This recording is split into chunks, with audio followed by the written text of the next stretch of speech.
الحلقة الثالثة من سلسلة مسلسلات رمضان هنتكلم فيها مع بعض زي ما قلنا عن الحصان الاسود في رمضان او المسلسلات اللي انا حاسس انها ممكن تبقى حلوة. وطبعا كل الكلام ده من وجهة نظري التي لا قيمة لها على الاطلاق، ممكن يكون انت ليك رأي مختلف تماما، وده طبعا حقك لان الفن تذوق وكل واحد حر في هو اللي يختار. وقبل ما نتكلم مع بعض عن قائمة المسلسلات اللي قد تكون الحصان الاسود في رمضان، حابب اقول لكم يا مساء الفل عليكم وكل سنة وانتم طيبين ورمضان كريم. ولو عجبك الفانوس اوعى تنسى على اللايك تدوس وتعمل اشتراك في القناه عشان يوصلك كل حاجه جديده احنا بنعملها. ويا مساء الفل عليكم في قناتكم قناه ماستر سين، انا مايكل عاطف، ويلا بينا على طول نتكلم عن المسلسلات. طبعا قبل ما نتكلم مع بعض عن المسلسلات انتوا عارفين السيستم بتاعنا خلاص، انا هتكلم من الاقل حماسه بالنسبه لي للاعلى حماسه، بس اللي في القائمه دول كلهم انا متحمس لهم جدا. يعني اول مسلسل هكون متحمس له، انما الاخير هكون متحمس له جدا. ده بس للتوضيح لاول مره يشوف الحلقه. بقول لك ايه يا كابتن، الفيلم ده قصه ولا مناظر؟ مناظر. احلى من الشرف مفيش.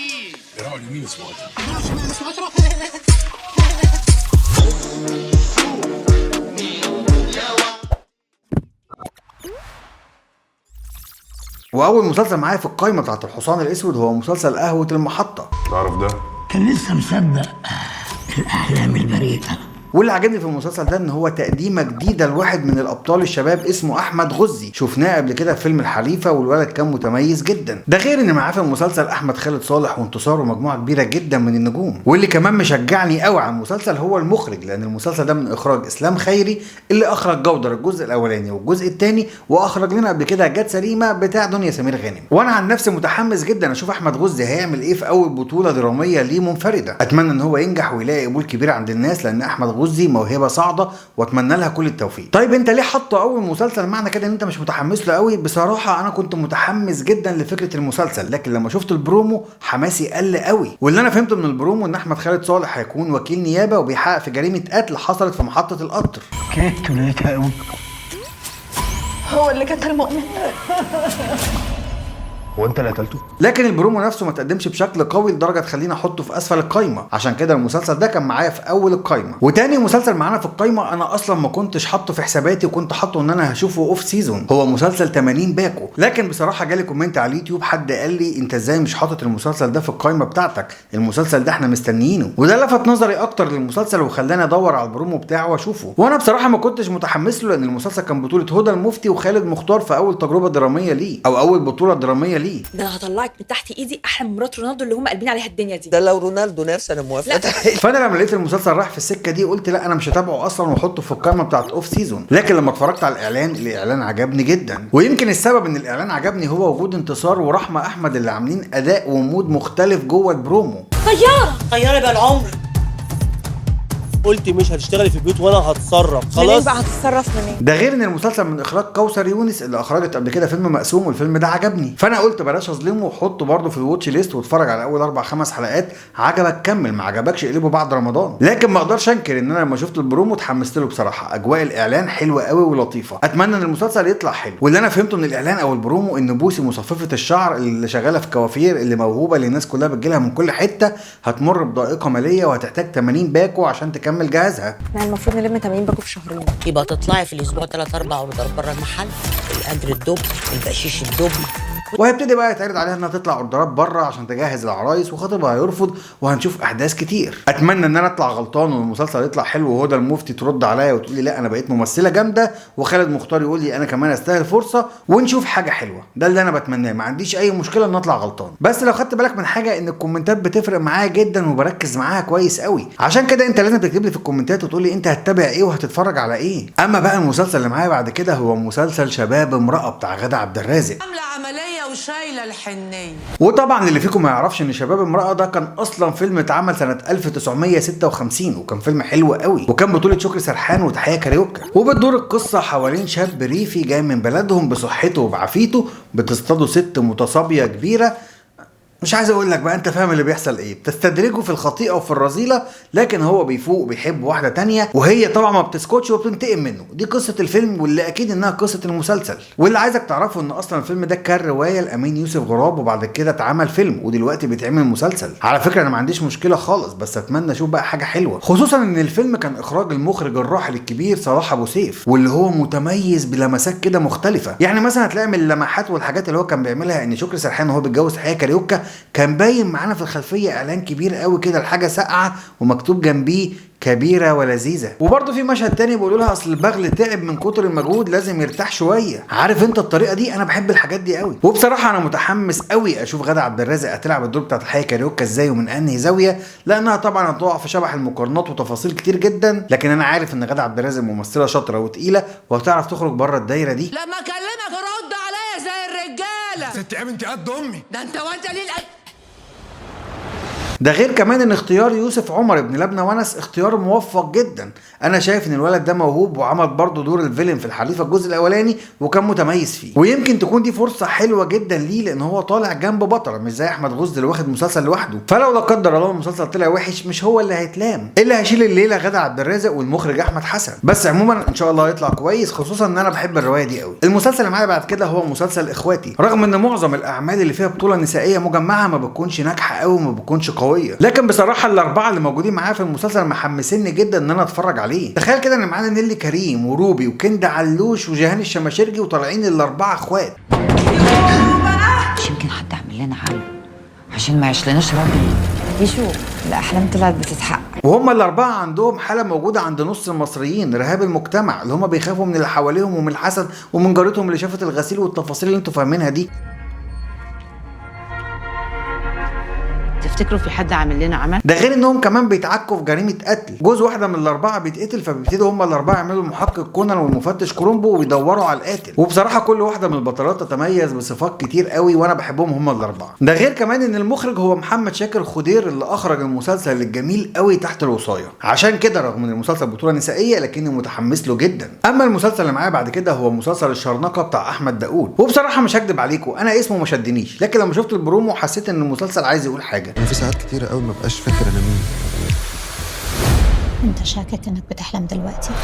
وطبعا من الواضح من البوستر او من الاعلان ان احمد داوود طلع بشخصيتين او حصل له فصام او حصل له حادثه نسيته هو مين او ليه اخ توأم. هنعرف كل التفاصيل دي جوه المسلسل. بس اللي انا متاكد منه كويس قوي ومخليني متحمس للمسلسل ان احمد داوود واحد من اذكى الممثلين اللي بتختار ادوارها. ويمكن انا وصل لي الاحساس ده من بعد مسلسل زينهم اللي حسيت ان هو لايق عليه قوي وعامله لطيف جدا. فانا بتمنى ان مسلسل الشرنقه يطلع مسلسل قوي ويفضل احمد داوود بطل موجود معانا في اعمال رمضانيه وغير رمضانيه. اما المسلسل اللي معايا بعد كده هو مسلسل ظلم المصطبه. وانا عايز اقول لك على حاجه، انا كنت حاطط المسلسل ده ان هو اكتر مسلسل انا متحمس له، وده راجع للكرو بتاع العمل، لان انا معايا في المسلسل ده اياد نصار القوي جدا وفتحي عبد الوهاب الممثل الموهوب قوي وريهام عبد الغفور الشاطره جدا، ده غير ان المخرج هاني خليفه. فالتركيبه دي كلها تخليك متحمس وشايف ان المسلسل ده في حته تانية. بس انا مش هكدب عليكم، المسلسل ده بعد ما كان اكتر مسلسل انا متحمس له انا رفعته مركزين 3، وده بسبب البرومو. واللي انا فهمته من البرومو ان احنا هنشوف الصراع المعتاد ما بين المال وما بين الدين وما بين الحب. العيله دي بقت هي اللي ماسكه الخلق، ايديك بالفلوس وزوجها قال الله قال الرسول. الله اكبر. هنلاقي ان في 2 اصحاب بيحبوا ريهام عبد الغفور، واياد نصار بيسافر بره وبعد كده فتحي عبد الوهاب بيتجوزها، بيرجع اياد نصار بيبقى عايز يرجع لحبيبته، وفتحي عبد الوهاب بيكون اخوه متطرف اللي هو احمد عزمي بيكون مسيطر على البلد وغسل دماغهم، وهيخش في صراع ما بينهم وما بين بعض ومش عارفين هيكون نتيجه الصراع ده ايه. ويمكن كل اللي انا قلته لك ده هو اللي قلل حماستي ناحيه المسلسل. حسيت ان احنا قدام تجربه متعاده شفناها كذا مره، شفناها في كذا اطار. اتمنى اكون غلطان لان انا بحب كل اللي انا قلت لك اساميهم دول. اذا كان اياد نصار اللي انا اديته في رمضان اللي فات احسن مسلسل معانا مسلسل صلة رحم، حقيقي كان مسلسل جامد جدا وانا اتبسطت بيه قوي. ده غير كمان ان فتحي عبد الوهاب واحد من اتقل الممثلين اللي انا بحبهم، وريهام بقى لها فتره متالقه، وهاني خليفه مخرج شاطر، فيا رب يطلع المسلسل ده احسن مسلسل في رمضان. اما بقى المسلسل اللي معايا بعد كده اللي كان مفاجاه بالنسبه لي، اتفرجت على البرومو بتاع مسلسل ولاد الشمس اللي فيه طه دسوقي واحمد مالك ومحمود حميده. لما اولاده بيغلطوا ويقرر يعاقبهم عشان يربيهم بقى اكتر واحد متضايق من اللي بيعمله. لا يا جماعه البرومو بيقول ان احنا قدام مسلسل هيبقى قوي وجامد قوي، وبصراحه انا معجب باحمد مالك وبادائه اللي عمال يتطور من بعد فيلم 6 ايام، وكمان عامل فورمه بنت لذينه وشكله عامل مشاهد اكشن قويه. ده غير ان انت عارف رايي في طه دسوقي ان هو كده كده اضافه لاي عمل هو بيعمله. وعايز اقول لك ان القصه شكلها هيكون جديد، ان هم 2 متربيين في ملجأ وبيخرجوا ويبقوا عايزين يعيشوا حياه مختلفه، لكن اللي رباهم او اللي كان مشرف عليهم بيجبرهم يعملوا عمليات نصب وسرقه، وهم بيحاولوا بقى يدافعوا عن الاطفال اللي لسه هيطلعوا من الملجأ. المرة التانية بقول لك اخواتنا ما ينزلوش المخزن تاني. وطبعا القصه دي متقدمه في قالب شكله فيه حركه واكشن كتير جدا، ودي حاجه الجمهور بيحبها، فانا بتمنى من كل قلبي ان المسلسل ده يطلع جامد جدا وما يطلعش بس البرومو هو اللي حلو. بص بقى يا صاحبي، انا فاضل معايا بالظبط 3 مسلسلات، ودول اكتر 3 مسلسلات انا متحمس لهم، وده بسبب انهم بيناقشوا قضايا وقضايا قويه، قضايا تقيله. وانا دلوقتي هتكلم معاك عن ال3 مسلسلات دول، بس انا عايز اقول لك ان انت ممكن تتفرج على اي حاجه في ال3 وانت مطمن. اول مسلسل هتكلم عليه معاك هو مسلسل لام شمسيه بتاع امينه خليل. اللي فيكم شاف البرومو هيحس ان هو اعلان غريب ومبهم، لكن انا دورت وتقصيت الحقائق ورا المسلسل. عايز اقول لك ان هو بيتكلم عن موضوع قوي جدا، لان هو بيتكلم عن التنمر على الاطفال. امينه خليل هتكون مدرسه وهتكتشف ان في مجموعه من الاطفال بيتم التنمر عليهم والتحرش بيهم، وطبعا دي كارثه. ما عملتش اي حاجه وحشه وكل حد بيغلس عليا. احنا عارفين كويس قوي ان التنمر بيأذي شخصيه الطفل، وخصوصا ان الطفل بيكون نفسيته هشه، بيكون لسه بتتكون، بيكون لسه بتتعمل، فانت لما تيجي تتنمر عليه وتهز ثقته في نفسه هيطلع شخص ضعيف او هيطلع معقد نفسيا. اما بقى الكارثه الاكبر وهي التحرش بالاطفال، انا مش عارف ازاي المسلسل هيعرض القضيتين دول وهيناقشهم، بس انا متحمس جدا ان اتفرج عليهم. عارف يا يوسف، انا فخور قوي ان انت ابني بجد. فمبدئيا كده برافو قوي امينه خليل على الفكره المختلفه، اتمنى انها تطلع حلوه زي ما انا متصور. ده غير ان المسلسل فيه مجموعه من الممثلين اللي انا بحبهم جدا مع امينه خليل. عندك مثلا احمد السعداني ومحمد شاهين وسراء جبيل ويسرا اللوزي. ده غير ان المسلسل اصلا من اخراج المخرج المتميز جدا كريم الشناوي. اما المسلسل اللي معايا بعد كده هو مسلسل قلبي ومفتاحه، اللي اول برومو نزل ليه خطفني. طبعا كلنا شفنا الاعلان وشفنا مي عز الدين وهي بتقول لآسر ياسين تتجوزني، وهي اصلا مش فاكره اسمه ايه. تجوزني؟ موافق. سلام يا استاذ عزمي. عزت محمد عزت محمد. طب استني بس اوصلك. الاعلان خلاني قاعد فاتح بقي ومزبهل ومش فاهم ايه اللي بيحصل، لكن اللي انا عرفته بعد كده ان المسلسل ده هيناقش برضه قضيه خطيره جدا، لانه بيتكلم عن واحده بتحاول ترجع لجوزها عشان خاطر ابنها، وجوزها ده طلقها 3 مرات، فهي بتدور على محلل، وبالصدفه بتقابل عزت اللي شغال سواق في اوبر او كريم، وبتعرض عليه انها تتجوزه، لكن من الواضح ان عزت بيحبها وبيقرر ان هو ما يفرطش فيها. بيني وبينك كده قابلت واحده زي القمر، اتشدت ليها جدا.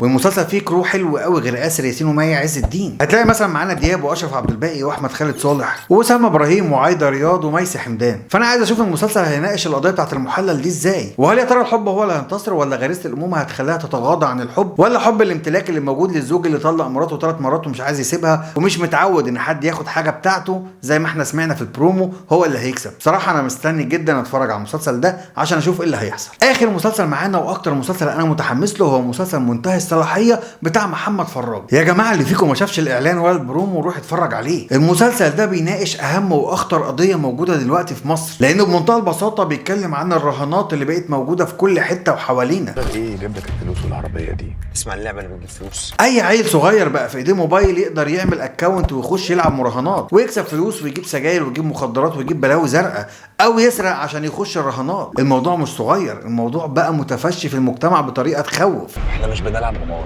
احنا بنلعب بالناس اللي بتلعب قمار. واحنا هنشوف بقى محمد فراج اللي هيكون شغال موظف في بنك وبعد كده بيطرد منه وبيتسجن عشان بيتجسس على بنات العملاء وتقريبا بيسرق منهم فلوس، وبيبتدي بقى رحلته مع الحياه بعد ما خرج من السجن عن طريق ان هو يخش في القمار الالكتروني ويجتذب الناس، وطبعا اكيد هتقابله مصاعب ومصايب كتير جدا. موضوع مهم وممثل تقيل وكرو حلو. انا متخيل المسلسل ده هيطلع احسن مسلسل في رمضان. ده طبعا حكم مبدئي لان انا متحمس جدا للفكره ومن المسلسل، وانا اصلا بتحمس لاي مسلسل بيناقش قضيه، بس عموما مش هنقدر نحكم غير لما نشوف المسلسلات كلها. وبكده نكون وصلنا لنهايه الحلقه. لو عجبك بقى الفيديو وانت متفق معايا في المسلسلات دي قول لي رايك في الكومنتات، او حتى لو مختلف برضو قول لي رايك في الكومنتات، يهمني اسمعها جدا. وكل اللي انا طالبه منه ان انت لو عجبك الفانوس وعجبتك الحلقه على اللايك وعلى الاشتراك تدوس، لان انا مش هقدر اكبر غير بيك انت وبدعمك انت، واحنا خلاص قربنا نوصل على 10000. يلا ساعدني وشجعني عشان اقدر اكمل في المحتوى اللي احنا بنعمله. شكرا ليكم واشوفكم على خير في مراجعات تاني جايه كتير. انا بابا يلا.